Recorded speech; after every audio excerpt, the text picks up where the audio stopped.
Two images landed in the same news cycle, and it was their collision that produced the effect mature audiences find so irritating. On the left, Windsor, a state banquet, candelabra, antique silver, soft music and a monarch's speech. On the right, Santa Barbara, an open-air stage, first responders, a charity drive, smiles, and selfies. In the first frame, Catherine speaks the full language of the institution: a silk gown, an order sash, heirloom earrings, posture and gestures honed by years of ceremony. In the second, Meghan in a deep blue dress, gentle stage lights, a brief address, hugs and handshakes. If the two lines had lived separate lives, no discomfort. But the moment the California picture was pitched as a reply to the banquet, everything fell apart. The genres differ, the weight differs, and the expectations even more so. Why spell this out? Because for 50-plus viewers, a frame is not just a dress or a smile. It's a set of meanings. A state banquet is a program stitched from diplomacy, protocol, continuity, and foreign policy. Regalia belong there, quotes from history belong there. Even the choice of tiara isn't peacocking but a signal whose line you carry forward, which theme you stress tonight. Every element, from how the fabric sits to the color of the sash, promises not spectacle, but stability. A charity evening is a different genre. Its strength is local warmth and the chance to shake the hands of people who pulled strangers from fire yesterday. Simple words, unvarnished emotions, pictures without filters are appropriate. Start comparing that apple to that orange, and both lose. The banquet pulls the blanket to itself, the fundraiser to itself, and the public tires of a contrived duel. Details tightened the tension. In Windsor, everything played in concert. The gown sits perfectly, restrained jewels work with the room's light, movements are economical, the hand offered to a guest is exact. That frame is built for the long term. It points back to the coronation, to earlier eras, to grandmother and great-grandmother. It's embedded in a family and state iconography. Santa Barbara, by contrast, would have one on the rough edges, a backstage shot, a slightly crooked spotlight, a grinning volunteer with a creased badge, a spontaneous line from the floor. That's what makes the evening hours.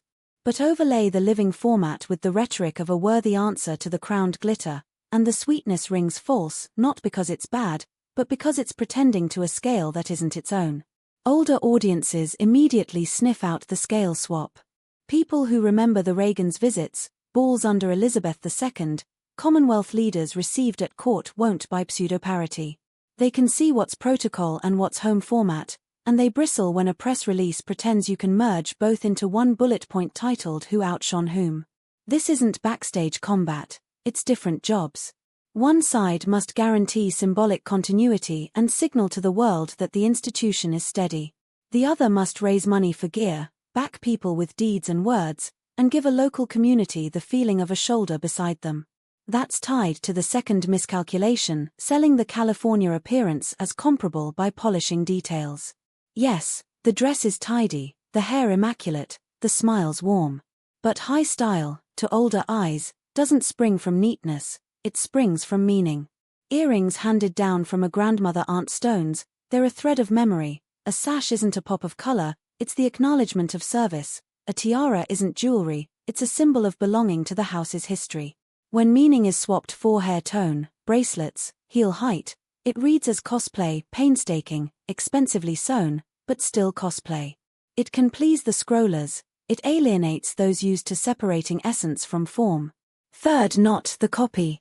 The moment captions started speaking the language of an answer and stealing attention, the narrative boxed itself in. That angle makes every frame jittery. You hear not the voice of the event, but the pulse of an editor afraid of losing the headline. It's deadly for philanthropy. Where a paramedic story should ring out to a standing ovation, comparisons with blue silk and pearl drops push to the front. Instead of gratitude and donations, you get an argument about shoes and whose shot wins. Everyone loses. There is a positive alternative, and it's obvious. Don't compete separate formats by meaning. Windsor has never needed to watch the other shore. Its strength is looking at history, not the feed. The Santa Barbara night needs no contest either, just sharper priorities. Less runway, more people in the frame. 5 short stories: a station captain, a 911 dispatcher, a volunteer EMT, a fallen officer's widow, a teen who was rescued. That's what would have given this appearance a long, quiet half-life in memory. Such material won't fuel gloss, it will lodge in the hearts of the audience that actually matters here. Why was the attempt to catch up with the Banquet so glaring? Because over distance, fatigue has set in with the Catherine versus Meghan duels. For years every scrap of news was dealt onto that chessboard, who nodded, who didn't, who smiled wider. At first it was witty, now it's wearying. Older viewers want two independent lines, a royal one with ritual, orders, diplomacy, and a California one with local initiatives, family accents, and the craft of small deeds. Transplanting one onto the tracks of the other inevitably misfires. Hence a simple, important takeaway. A tiara and bare heels can share a news day if you don't ram them head-on. Each format has its truth and measure. The Windsor frame lives in albums and chronicles, the Santa Barbara frame lives in community halls and on a firehouse wall. The first answers we remember, the second answers we're here. They're not rivals. The sooner the people who write intros and pick headlines accept that, the less irritation there'll be in banquet halls and at charity tents alike. Now to the craft of images. A royal frame is always built ahead of time. Fittings, run-throughs, light, seating plans, coordination with diplomats. It must be impeccable because it becomes a reference. The intimate charity frame breathes improvisation, it prizes crookedness and the alive accident. The best photo from such nights almost never comes from the press pen, a spent volunteer laughing in a hallway, a child hiding behind an officer, a shaky hand holding a sheet that reads $100,000 raised. That's the gold. Lacquering it to palace level kills the moment's energy. Older audiences smell it instantly. Too smooth, not about us. Tone matters too. We instead of I, they instead of she. In writing about that evening there should be more heroes of the work than heroes of the frame. Windsor absorbs personae, that's the nature of ritual. Santa Barbara wins when the protagonists are people in uniform, and public figures take the mic for 1 minute to say, "Thank you, the stage is yours."